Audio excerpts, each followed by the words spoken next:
Hello, everybody. Good evening to you, and thank you so much for taking the time out of your very busy schedule to spend a few moments with me here on SML TV. I don't usually come to you late at night. I had to do it today. Originally, I had slated this broadcast for 17:30, but one of our SML viewers told me that there's a football game tonight, Mr. Mwewa. So it might be in your interest to sort of shift that schedule around. So I asked him, I said, well, what time is the game going to be over? And he says to me, well, by 19 hours, it'll be over. So I decided then to jump on here at 20 hours, which is very late for me because, you know, this is my office and I don't usually stay this late. But I felt it apropos. I felt it incumbent upon me to come to you tonight and give you my thoughts on these two issues. Before I do that, a few shout outs to many of you that you take the time to spend a few minutes with me. And I try to keep these broadcasts to about 25, 30 minutes maximum. If I do phone calls, it goes slightly beyond that, but I doubt that we'll do that. So a few shout outs to you. Silwale, hello to you. Right on time. Peter Lungu says, right on time. Hello to you. Francis, how's it going? Somebody says, good evening, Mr. Mwewa. How did you go in court? I did. I got there. Oh, incidentally, did you guys know? I got to give you a side note. And I'm only saying this because this is Mukunku. David has brought this up. Did you know that Makebi Zulu was trying to get me arrested yesterday? You're not going to believe this. Both my lawyer and I, we were thinking of the 12th as the date. And it was we had two dates, apparently, the 11th and the 12th. We didn't go yesterday. I just thought my case was coming up today. So I didn't go yesterday. Well, apparently, Makebi Zulu went to court and he said to the judge, he said, well, since Mr. Mwewa hasn't shown up, why don't we just arrest him? And, you know, Makebi's been gunning for me for a long time. You know, every chance he gets, boy, he wants to throw me in jail.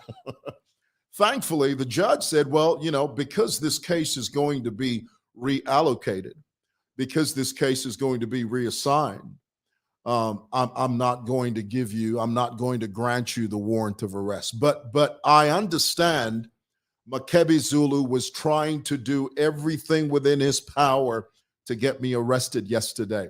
So here it is. I didn't even know that this was happening. So, you know, my lawyer and I, we talked today. And for those of you that follow my Facebook page, you saw the video where I was rushing to the courthouse. I even commandeered. I had to jump on a bus because the traffic there was so much traffic that I decided to, you know, step out of the car and walk down Ben Bella Road, and I jumped on a bus, and he took me to the courthouse, and I just got to the courthouse on time. So my court case has been reassigned to a different judge. It's been reallocated. And unfortunately, the way it works in the legal system, I didn't even know this. I didn't know that when a case is reassigned or reallocated, in effect, you begin the process all over again. I mean, literally, you go back to square one. You start the case all over again. That's my understanding. So anyway, we lived through that. We lived through that. But thank you guys for asking about that, and thank you again for being with me. Let's get into it tonight. I'm only going to be with you very short period of time, guys. You know, I was watching former President Lungu and former First Lady Ba Esther Lungu. They were at their residence and they were talking to a group of their supporters. And now I had read earlier today something that the DEC Director General, Ms. Chirwa, said that really set the wrong way. It didn't set right with me. I didn't like it. It made me feel uncomfortable. And it's this. The Director General said earlier today, she said, it is unfortunate that the ownership of the flats was in her name. And this is the DEC. She said this, the Director General of the DEC, Ms. Mary Chirwa. And just to bring you guys up to speed, some of you that may not be familiar with this case, the issue here is that the former president's wife, Mrs. Esther Lungu, owns a plethora of flats. Some of you call them apartments. And so DEC took a keen interest in this property, and they took a closer look at the ownership of the property, and they found out that it was former President Lungu's wife, the former First Lady, Mrs. Esther Lungu, who owns these flats. Now, Mrs. Lungu was called upon by the DEC for questioning. And here it is, the DEC Director General says it is unfortunate that the ownership of the flats was in her name. What does that mean, unfortunate? To me, it almost sounds like the Director General is apologetic. It's almost like she feels sorry for the former First Lady. And here's what I have to say by Director General, Ms. Chirwa. Do your job. Do your job and go where the evidence takes you. Are you hearing that? This is not patty cake, baker man. This has nothing to do with kumbaya. This has nothing to do with tiptoeing through the tulips and singing chorus lines with glowing flowers. You have a job to do, madam, and we expect you to do it. How dare you say things like, it is unfortunate that the flats belong to her? Don't apologize on her behalf. Just do your job. Go where the evidence takes you. If the evidence takes you down in the gutter, you go to the gutter. If the evidence leads you down a trench, you go in the trench. If the evidence leads you to a cesspool of corruption, then by God, you get in that cesspool of corruption. And you come back here and then you tell us what you have found. Do not sit there and say things like, it is unfortunate that the flats belonged to the former First Lady. That is a slap in the face of justice. Do your job. Do your job. And that's all I'm saying. Okay, that's not, I don't mean that as a slight. I'm just telling you, just do your job. We sent you there to do a job. When I say we, I'm talking about the Zambian people. Okay, because I know some of you, oh, you think you're the one who hired that. No, we as the Zambian people sent you there to do a job. Do it. Do it. End of story. All right. The other thing that I found interesting was when President Lungu, honestly, really, I watched that video of President Lungu talking to his supporters, and it really broke my heart. He appeared to be a shadow of himself. He appeared to be a shell of himself. And it broke my heart to see a man that was once the leader of this nation, and his rhetoric, the way he spoke, the things he said, there was nothing presidential about what he said and the way he said it. Let's be clear, guys. I want to say that again because I think that's abundantly important. Watching President Lungu today addressing his supporters, saying what he said in the manner in which he said it, there was not one iota of presidential fiber in anything he said and in anything in the way that he said it. And that broke my heart. It ought not to be that way. You can't have a former president that talks like that. You can't have a former president that literally reads from the playbook of Chilufya Tayali. President Lungu is parroting, is echoing Tayali's sentiments. Tayali, we know that Tayali's been on a rampage talking about how he's going to petition. How the hell is he going to petition the members of parliament in parliament? How the hell is he going to do that when Tayali is not an elected official? He's never darkened the doorstep of parliament. And here it is, Chilufya Tayali talks about how he's going to compel, he's going to petition the members of parliament to impeach President Hakainde Hichilema. And here it is, President Lungu, literally, almost verbatim, word for word, President Lungu echoed and he parroted Chilufya Tayali's sentiments. That's telling you something. That's telling you something. What a shame that is. I mean, listen, that's a brand new low. I've heard of low, but oh, honey, that's low. You've got to be some kind of sick, weird, desperate for you to quote and to read from an insect like Chilufya Tayali. Mr. President, I'm disappointed in you. I am. And I don't mind telling you. You can take that anywhere you want, but that's the truth. You demean yourself, you lower yourself when you quote bottom feeders, despots, jackals. Don't do that.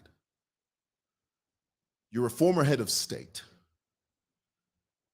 Carry yourself like one. Sir. All right.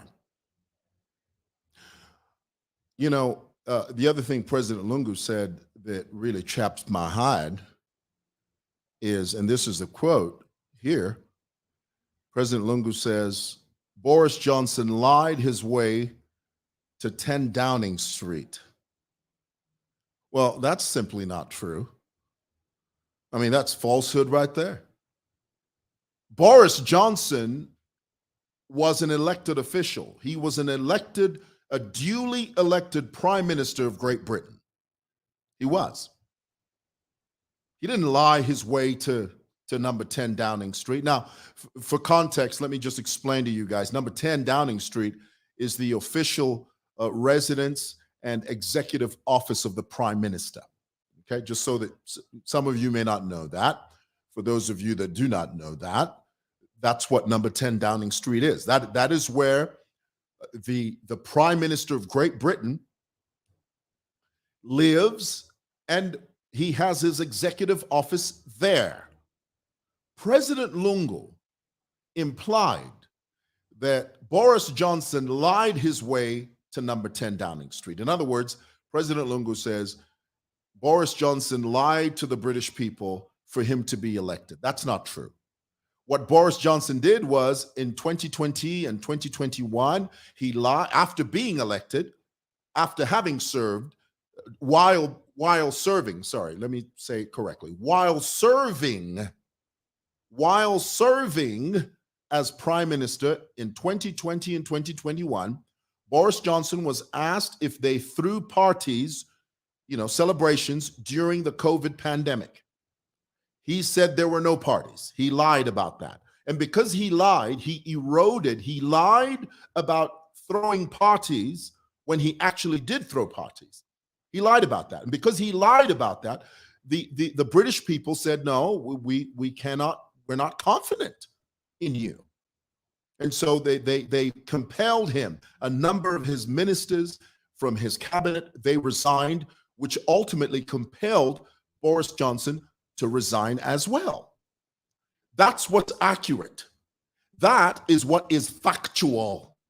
It is inaccurate, it is misleading, it is wrong, and it is a bold-faced lie to imply that Boris Johnson lied his way to number 10 Downing Street. In other words, President Lungu was implying that Boris Johnson lied in order to be elected as Prime Minister of Great Britain. That's not true. The implication there, the undercurrent there is that President Hakainde Hichilema lied to the Zambian people. He told certain lies in order to be elected. That's not true. Let me give you an example.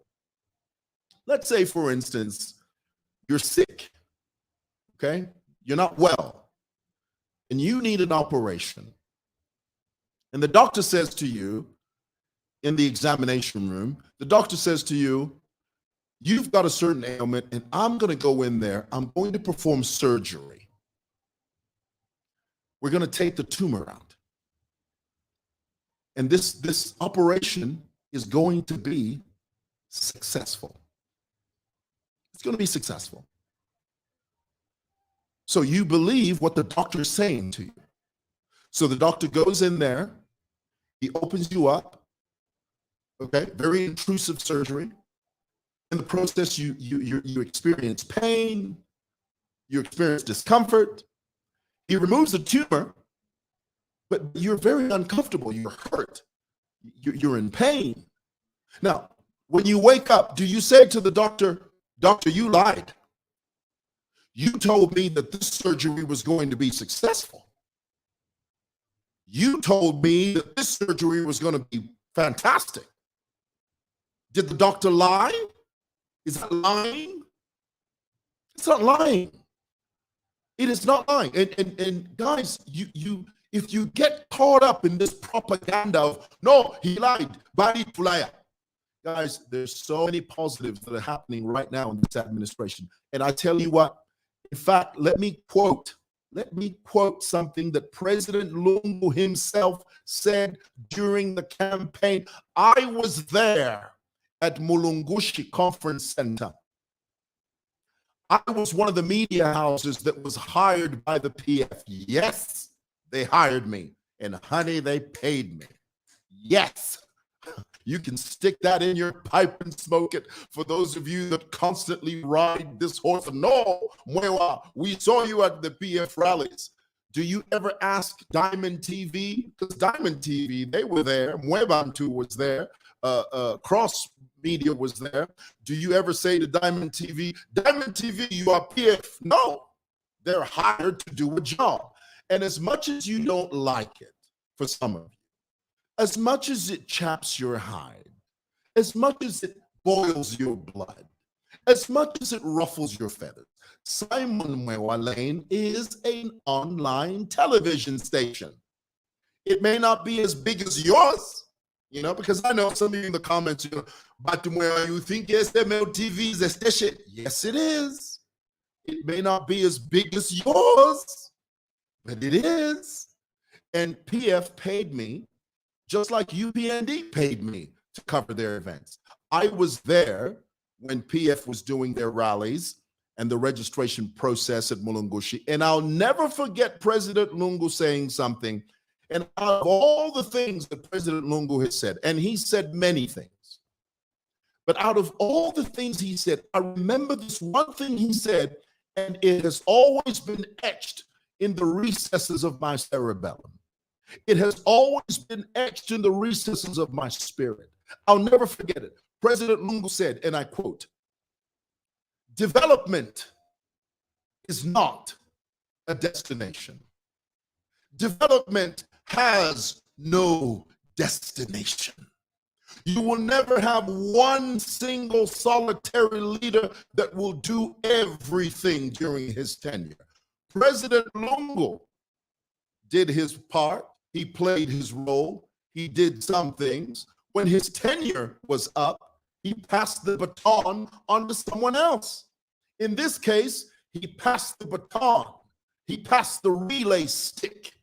He passed the stick on to Hakainde Hichilema, because President Lungu's term was not only up, but the Zambian people stood up and said, "You know what? We don't like where our country's going, President Lungu, so we're going to go this way. We're going to go with this guy." Okay?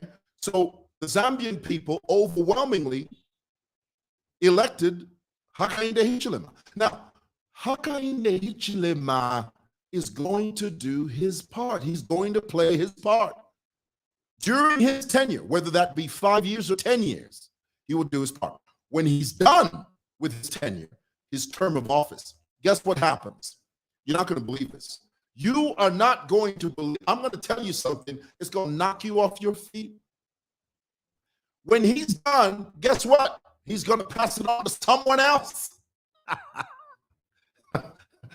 Can you believe that? Somebody else is going to take over after President Hakainde Hichilema does his term of office. He's going to pass it on to someone else. Now, that person that comes after President Hakainde Hichilema, he's going to do his thing. And he's going to do it in his way, in his style, with his people. Are you getting the point? Are you getting the point? So for those of you that are constantly hung up on this, oh,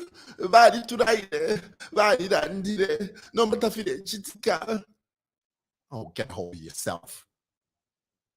Get over yourself. He's going to do what he can in his term. He's going to do, and I'll tell you something. We may not be where we want to be now, but oh, I tell you, we are better than what we were some time ago. And that's the truth. On every level, love it, like it, or hate it. That, my brothers and sisters, is the absolute, bona fide, quintessential truth. Stick it in your pipe and smoke it. Oh, yeah, what's going on? Yashima. Right when I was on a roll, boy, I tell you what. My camera just died on. Lord, my Lord.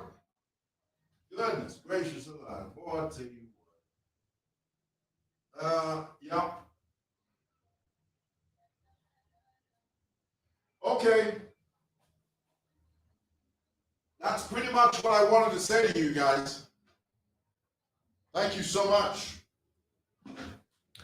for listening. And thank you for being part of your voice is now clear. What, it wasn't clear? Okay. Hey guys, thank you for listening. God bless you. Good night. Bye.